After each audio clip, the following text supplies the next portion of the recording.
Mars इंसानियत को बुला रहा है। ये हमारे सोलर सिस्टम का पड़ोसी है। ये हमें एक्सप्लोर करने के लिए एक नई दुनिया देता है। हमने पहले ही कई रोबोटिक रोवर्स और सोफिस्टिकेटेड ऑर्बिटर्स भेजे हैं। इन मिशंस ने हमें रेड प्लैनेट के बारे में बहुत कुछ सिखाया है। मार्स में प्लैनेट्स कैसे बनते हैं, इसके इंपॉर्टेंट क्लूज हैं। शायद इसमें पृथ्वी के बाहर गमन होने की पॉसिबिलिटी के भी क्लूज हों। इससे मार्स हमारे फ्यूचर स्पेस मिशंस के लिए एक जबरदस्त कंपेलिंग टारगेट बन जाता है। मार्स तक का सफर बेशक लंबा और चैलेंजिंग है, लेकिन साइंस और इंसानी समझ के लिए पोटेंशियल रिवॉर्ड्स सच में बहुत बड़े हो सकते हैं। कई साइंटिस्ट्स और ड्रीमर्स का अल्टीमेट गोल मार्स पर इंसानों की परमानेंट प्रेजेंस है। इसका मतलब सिर्फ टेम्परेरी विजिटिंग पोस्ट्स बनाने से कहीं ज्यादा है। इसका मतलब है लॉन्ग टर्म आउटपोस्ट्स बनाना, जो आगे चलकर सेटलमेंट्स बन सकते हैं। इस विजन में लोग मार्स पर बहुत एक्सटेंडेड पीरियड्स तक रहेंगे और काम करेंगे, शायद जनरेशंस तक। ये हमारी स्पीशीज के फ्यूचर के लिए एक ग्रैंड और एम्बिशियस विजन है। इसमें बड़ी बड़ी टेक्निकल ऑब्स्टेकल्स को पार करना शामिल है। इसके लिए इंसानी शरीर के लिए सिग्निफिकेंट फिजियोलॉजिकल चैलेंजेस पर भी गट हासिल करनी होगी। एक सस्टेनेबल मार्शियन कॉलोनी बनाने के लिए मेटिकुलस प्लानिंग और केयरफुल एग्जीक्यूशन की जरूरत होगी। इसके लिए मार्स को और भी डीपली समझने की जरूरत है। एक सिग्निफिकेंट हर्डल जिसे हमें पार करना है वो है मार्स की नेचुरल ग्रेविटी। मार्स की सरफेस पर ग्रेविटेशनल पुल पृथ्वी के जाने पहचाने पुल का सिर्फ लगभग 38% है। ये उससे काफी कम है, जिसकी हमारे शरीर को हजारों सालों के इवोल्यूशन में आदत है। शॉर्ट विजिट्स के लिए, जैसे कि इनिशियल क्रूड मिशंस के लिए प्लान की गई है, एस्ट्रोनॉट्स शायद अडैप्ट कर लें। वो कुछ नेगेटिव इफेक्ट्स का मुकाबला करने के लिए रिगरस एक्सरसाइज रेगम्स का इस्तेमाल करेंगे, लेकिन लॉन्ग टर्म स्टेज के लिए ये significantly reduced gravity serious health risks पैदा करती है। हम अभी तक इंसानी शरीर पर इसके सभी लॉन्ग टर्म इफेक्ट्स को पूरी तरह से नहीं समझते हैं, लेकिन हम इतना जानते हैं कि ऐसे एनवायरनमेंट में दशकों तक रहने को लेकर हम डीपली कंसर्न्ड हैं। इस प्रॉब्लम के लिए सच्ची सस्टेनेबल कोलोनाइजेशन के लिए एक रोबस्ट सॉल्यूशन की जरूरत है। आर्टिफिशियल ग्रेविटी इस क्रिटिकल प्रॉब्लम का जवाब हो सकती है। इस टेक्नोलॉजी में एक ऐसी फोर्स बनाना शामिल होगा जो पृथ्वी की ग्रेविटी जैसी महसूस हो। इसे मार्स की ऑर्बिट में घूम रहे बड़े स्पेस स्टेशंस में इंप्लीमेंट किया जा सकता है। इसे सीधे मार्शियन सरफेस पर बने हैबिटेट्स के डिजाइन में भी इनकॉर्पोरेट किया जा सकता है। इससे इंसान ज्यादा कंफर्टेबली रह सकेंगे, और इससे भी ज्यादा इंपॉर्टेंट, ये उन्हें ज्यादा हेल्दीली लंबे समय तक रहने देगा। ये लोग ग्रेविटी में लॉन्ग टर्म एक्सपोजर से होने वाले कई डेट्रीमेंटल इफेक्ट्स को कम करेगा। इसलिए आर्टिफिशियल ग्रेविटी को मार्स पर हमारे लॉन्ग टर्म फ्यूचर को सिक्योर करने के लिए एक की इनेबलिंग टेक्नोलॉजी माना जाता है। ये पृथ्वी पर रहने और मार्स पर रहने के बीच फिजियोलॉजिकल गैप को भरने में मदद करती है। हमारे शरीर पृथ्वी पर लाखों सालों में इवॉल्व हुए हैं। वे पृथ्वी की स्पेसिफिक लेवल ऑफ ग्रेविटी के लिए परफेक्टली ट्यून्ड और अडेप्टेड हैं।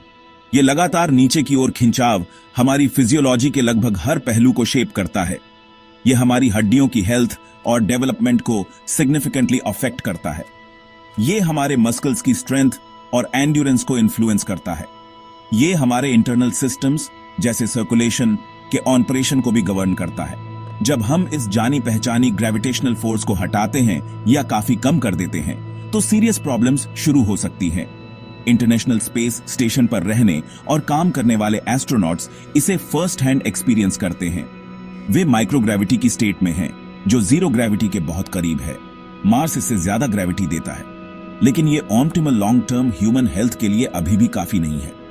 किसी भी लो ग्रेविटी एनवायरनमेंट में सबसे बड़ी हेल्थ कंसर्न्स में से एक है बोन डेंसिटी लॉस। हमारी हड्डियां धीरे धीरे वीकर और ज्यादा ब्रिटल हो जाती हैं। ऐसा तब होता है जब उन्हें पृथ्वी की ग्रेविटी का कांस्टेंट स्ट्रेस और लॉड महसूस नहीं होता। यह कंडीशन पृथ्वी पर होने वाले ऑस्टियोपोरोसिस जैसी ही है, खासकर ओल्डर इंडिविजुअल्स में। लेकिन स्पेस में ये बोन लॉस बहुत बहुत ज्यादा तेजी से होता है। मस्कल्स भी वेस्ट होने लगते हैं जब वे ग्रेविटी के खिलाफ काम नहीं कर रहे होते। इस कंडीशन को मसल एट्रोफी कहा जाता है। एस्ट्रोनॉट्स को हर दिन कई घंटों तक स्ट्रेन्यूअस एक्सरसाइज करनी पड़ती है। यह सिर्फ इन डेबिलिटेटिंग इफेक्ट्स से लड़ने की कोशिश करने के लिए किया जाता है। इतनी डेडिकेटेड एफर्ट्स के बावजूद कुछ लेवल का फिजिकल डिटेरियोरेशन अक्सर अनअवॉइडेबल होता है। ये मार्स पर लंबे समय तक रहने की प्लानिंग करने वाले किसी भी व्यक्ति के लिए एक सीरियस इशू है। हड्डियों और मस्कल्स के वेल डॉक्यूमेंटेड इश्यूज के अलावा दूसरे बॉडीली सिस्टम्स भी सफर करते हैं। कार्डियोवैस्कुलर सिस्टम, जिसमें हार्ट और ब्लड वेसल्स शामिल हैं, डिकंडीशन हो सकता है। लो ग्रेविटी में हार्ट को शरीर में ब्लड पंप करने के लिए ज्यादा मेहनत नहीं करनी पड़ती। शरीर के अंदर फ्लूइड्स ऊपर की ओर शिफ्ट होते हैं, पैरों से सिर की ओर। इससे साइंसेस में परसिस्टेंट कंजेशन महसूस हो सकता है। इससे आंखों में प्रेशर चेंजेस भी हो सकते हैं, जो समय के साथ विजन को अफेक्ट कर सकते हैं। ऐसे एविडेंस भी हैं जो बताते हैं कि लो ग्रेविटी एनवायरनमेंट्स में इम्यून सिस्टम कॉम्प्रोमाइज्ड हो सकता है या कम इफेक्टिवली फंक्शन कर सकता है। Gap to S. साइंटिस्ट्स अभी भी इन सभी कॉम्प्लेक्स फिजियोलॉजिकल इंटरैक्शंस का एक्टिवली स्टडी कर रहे हैं। मार्स पर हेल्थ की कंप्लीट लॉन्ग टर्म पिक्चर पर अभी भी मेटिकुलसली रिसर्च की जा रही है। आर्टिफिशियल ग्रेविटी का एम पृथ्वी के नेचुरल ग्रेविटेशनल पुल का एक रिलायबल सब्स्टिट्यूट प्रोवाइड करना है। 1G के बराबर फोर्स को सक्सेसफुली सिमुलेट करके ये पोटेंशियली इनमें से कई हेल्थ प्रॉब्लम्स को रोक सकता है। ऐसे एनवायरनमेंट में डेली लाइफ भी ज्यादा नॉर्मल और फैमिलियर महसूस होगी। चीजें पृथ्वी की तरह नीचे गिरेंगी, चलना नेचुरल लगेगा और कोई स्पेशल एफर्ट नहीं करनी पड़ेगी। ड्रिंक डालना या टॉयलेट यूज करने जैसे सिंपल एवरीडे टास्क्स काफी आसान और कम मैसी होंगे। इससे मार्शियन हैबिटेट ज्यादा जेन्युइन होम जैसा महसूस होगा। ये सिर्फ कॉलोनिस्ट्स की फिजिकल हेल्थ को ही इंप्रूव नहीं करता, ये उनकी साइकोलॉजिकल वेल बीइंग को भी सिग्निफिकेंटली एनहांस करता है, जिससे नई दुनिया में ट्रांजिशन स्मूदर होता है। ये एक एलियन प्लैनेट पर रहने की इनहेरेंट स्ट्रेंजनेस और चैलेंजेस को कम करता है। 1G से काफी कम ग्रेविटी में लंबे समय तक रहने के डेबिलिटेटिंग इफेक्ट्स बहुत गहरे और वाइड रेंजिंग होते हैं। मार्स की सरफेस ग्रेविटी, जो लगभग 0.38G है, वो भी पृथ्वी की ग्रेविटी से, जिसकी हमें आदत है, काफी कम है। लगातार महीनों और फिर सालों तक ये ग्रेविटेशनल डिफरेंस इंसानी शरीर पर अपना इंपैक्ट जमा करता रहता है। इंसानी शरीर एक बहुत ही कॉम्प्लेक्स और फाइनली ट्यून्ड बायोलॉजिकल मशीन है। ये पृथ्वी पर एक बहुत स्पेसिफिक ग्रेविटेशनल एनवायरनमेंट के लिए युगों से मेटिकुलसली अडैप्टेड है। उस फंडामेंटल एनवायरनमेंट को लंबे समय तक बदलने से शरीर में सिस्टेमिक फिजियोलॉजिकल चेंजेस जरूर होते हैं। ये चेंजेस एक एस्ट्रोनॉट की क्रिटिकल टास्क्स को इफेक्टिवली और सेफली परफॉर्म करने की एबिलिटी को सीरियसली इंपेयर कर सकते हैं। अगर पृथ्वी पर वापसी प्लान की गई है, तो इससे significant long term health complications भी हो सकते हैं। एक सिग्निफिकेंट साइकोलॉजिकल कंपोनेंट भी है, जिस पर हमें केयरफुली विचार करना चाहिए। ऐसे एनवायरनमेंट में लंबे समय तक रहना, जहां ग्रेविटी की जानी पहचानी कांस्टेंट फोर्स नोटिसेबली बदली हुई हो, काफी डिसोरिएंटिंग हो सकता है। लगातार हल्की सी अवेयरनेस कि आप एक फंडामेंटली एलियन सेटिंग में हैं, स्ट्रेस लेवल्स को बढ़ा सकती है। ये समय के साथ मेंटल फैटिग भी ला सकता है। हालांकि astronauts consistently highly trained, motivated और रिमार्केबली रेसिलिएंट इंडिविजुअल्स होते हैं। ग्रेविटी में परवेसिव डिफरेंस पहले से ही डिमांडिंग लॉन्ग ड्यूरेशन मिशंस में कंप्लेक्सिटी और चैलेंज की एक और लेयर जोड़ देता है। गैप टू एस आर्टिफिशियल तरीके से पृथ्वी जैसी फैमिलियर ग्रेविटी वाला हैबिटेट प्रोवाइड करने से इस कंसीडरेबल साइकोलॉजिकल बर्डन को काफी हद तक कम किया जा सकता है। इससे मार्स पर गवर्नमेंटल हेल्थ पर्सपेक्टिव से ज्यादा कंफर्टेबल और सस्टेनेबल हो जाएगा। आर्टिफिशियल ग्रेविटी की प्रैक्टिकलिटीज पर करंट रिसर्च ज्यादातर सेंट्रीफ्यूगल फोर्स के प्रिंसिपल को हार्नेस करने पर फोकस करती है। ये वो बाहर की ओर लगने वाली फोर्स है जो रोटेटिंग सिस्टम में घूमती हुई चीज महसूस करती है। एक आम एग्जाम्पल है पानी की बाल्टी को तेजी से सिर के चारों ओर घुमाना। पानी इस फोर्स की वजह से बाल्टी के अंदर रहता है। स्पेसक्राफ्ट या डेडिकेटेड हैबिटेट मॉड्यूल्स को कांस्टेंट स्पीड पर रोटेट करने के लिए स्पेसिफिकली डिजाइन किया जा सकता है। ये केयरफुली कंट्रोल्ड रोटेशन फिर एक एक्सेलरेशन पैदा करेगा। रोटेटिंग स्ट्रक्चर की अंदरूनी सरफेस पर मौजूद इंडिविजुअल्स के लिए ये एक्सेलरेशन बिल्कुल ग्रेविटी जैसा महसूस होगा। इंसानों के रहने के लिए आमतौर पर बड़े धीरे धीरे रोटेट होने वाले स्ट्रक्चर्स को प्रेफर किया जाता है। ये प्रेफरेंस इसलिए है क्योंकि स्मॉल रेडियस स्ट्रक्चर्स में फास्ट रोटेशन से मोशन सिकनेस और डिसोरिएंटेशन हो सकता है, जिसे कोरियोलिस इफेक्ट कहते हैं। लेकिन ऐसे रोटेटिंग सिस्टम्स को सक्सेसफुली इंप्लीमेंट करने में सिग्निफिकेंट और कॉम्प्लेक्स इंजीनियरिंग चैलेंजेस हैं। रोटेटिंग स्ट्रक्चर का ओवरऑल साइज बिल्कुल क्रूशियल है। अनडिजायरेबल कोरियोलिस इफेक्ट को मिनिमाइज करने के लिए जिससे रोटेटिंग फ्रेम में घूमते समय नॉजिया और डिसोरिएंटेशन महसूस हो सकता है।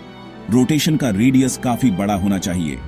इस नेसेसिटी का मतलब है वाकई मैसिव स्ट्रक्चर्स बनाना, या तो मार्स की ऑर्बिट में, स्पेस में, या उसकी सरफेस पर। इन बड़े स्ट्रक्चर्स को कंसीडरेबल और कंटीन्यूअस एनर्जी सप्लाई की भी जरूरत होगी। इस एनर्जी की जरूरत उन्हें इनिशियली मोशन में लाने और फिर किसी भी ड्रैग या फ्रिक्शन के खिलाफ उनकी प्रिसाइज स्पिन रेट बनाए रखने के लिए होती है।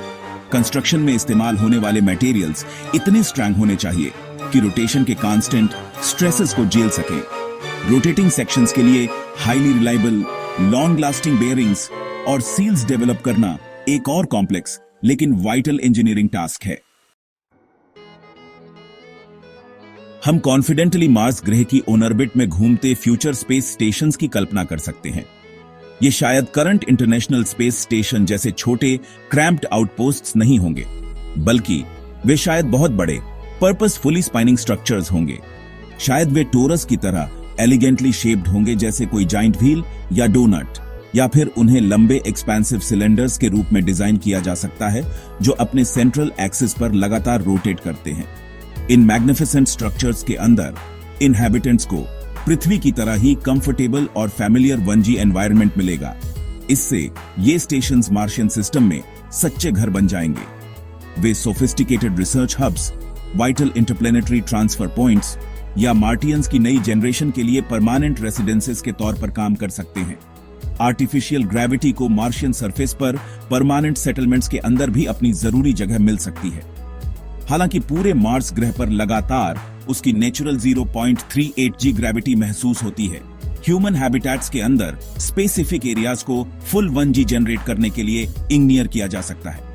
ये स्पेसिफिक पर्पसेस के लिए डिजाइन किए गए छोटे लोकलाइज्ड सेंट्रीफ्यूजेस का रूप ले सकते हैं। फॉर एग्जाम्पल, शायद कॉलोनिस्ट्स के स्लीपिंग क्वार्टर्स रात भर धीरे धीरे रोटेट करेंगे। इससे आराम के दौरान लगभग 8 घंटे अर्थ इक्विवेलेंट ग्रेविटी मिलेगी।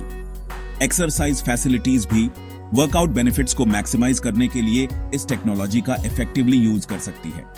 इस अप्रोच से मार्शियन कॉलोनिस्ट्स को फुल ग्रेविटी का रेगुलर शेड्यूल्ड एक्सपोजर मिलेगा। इससे उन्हें लोअर ग्रेविटी वर्ल्ड में रहते और काम करते हुए अपनी फिजियोलॉजिकल हेल्थ बनाए रखने में काफी मदद मिलेगी। ये मार्शियन लिविंग के लिए एक प्रैक्टिकल हाइब्रिड अप्रोच ऑफर करता है। आर्टिफिशियल ग्रेविटी टेक्नोलॉजी का सक्सेसफुल और वाइडर स्प्रेड इंप्लीमेंटेशन मार्स पर हमारे लॉन्ग टर्म कोलोनाइजेशन एफर्ट्स को गहराई से इंपैक्ट करेगा। ये रेड प्लैनेट को इंसानियत के लिए ज्यादा वाइबल और सस्टेनेबल दूसरा घर बना देगा। लो ग्रेविटी के कारण severe, potentially irreversible health deterioration का सिग्निफिकेंट रिस्क बहुत कम हो जाएगा। Gap 2S। इस पॉजिटिव डेवलपमेंट का मतलब है कि लोग रियलिस्टिकली मार्स पर कई सालों तक या शायद अपनी पूरी जिंदगी अच्छी हेल्थ में रह सकते हैं। इसके अलावा carefully controlled artificial 1G environments में पैदा हुए और पले बढ़े बच्चों से फिजिकली और न्यूरोलॉजिकली नॉर्मल डेवलप होने की उम्मीद की जाएगी। ये पृथ्वी की सीमाओं से परे एक सच्ची self sustaining multi generational human presence स्थापित करने के लिए एक बिल्कुल क्रूशियल फैक्टर है। In conclusion, artificial gravity future Martian explorers के लिए सिर्फ एक लग्जरी या कन्वीनियंस से कहीं ज्यादा है। मार्स ग्रह पर किसी भी sustainable long term human future के लिए ये बहुत ज्यादा लाइकली एक एसेंशियल इंडिस्पेंसेबल टेक्नोलॉजी होगी।